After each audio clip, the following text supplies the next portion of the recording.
வணக்கம் நண்பர்களே, அனைவருக்கும் இன்னைக்கு காலை வணக்கம். வழக்கமாக யாரோ ஒருத்தர் வீடியோ எடுப்பாங்க, போடுவோம். அதே மாதிரி நிறைய பேர் சொல்கிறது என்னென்னா, இத்தனை ஐட்டம் செய்ய முடியலையே அப்படிங்கிறது தான்.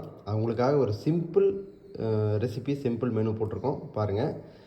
முதல்ல பார்த்தீங்க அப்படின்னா 2 சின்ன பழம், கதளி பழம் இது வச்சுருக்கோம். அடுத்து வெள்ளரிக்காய் ஒரு வெள்ளரிக்காய் கட் பண்ணி வச்சுருக்கோம்.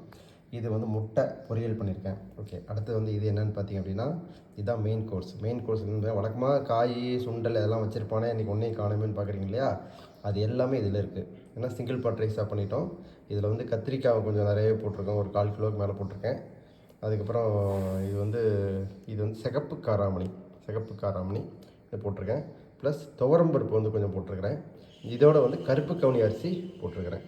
ஸோ இதெல்லாம் மிக்ஸ் பண்ணது தான் இதை போட்டு இது ஒரே இதாக செஞ்சிடலாம். நீங்கள் பெரிய சிரமப்பட வேண்டியதில்லை. ப்ளஸ் இதோட வெங்காயம், கொத்தமல்லி, கருவேப்பிலை எக்ஸட்ரா போட்டிருக்கேன். காரத்துக்கு மிளகு மட்டும் போட்டிருக்கேன், மிளகாய் போடல.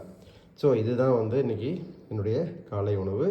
இந்த மாதிரி நீங்கள் ட்ரை பண்ணி பாருங்கள். இது ஹெல்த்தியான, கார்போஹைட்ரேட் குறைவான, ப்ரோட்டீன் அதிகமான டயட் இதை ட்ரை பண்ணி பாருங்கள். ஓகே.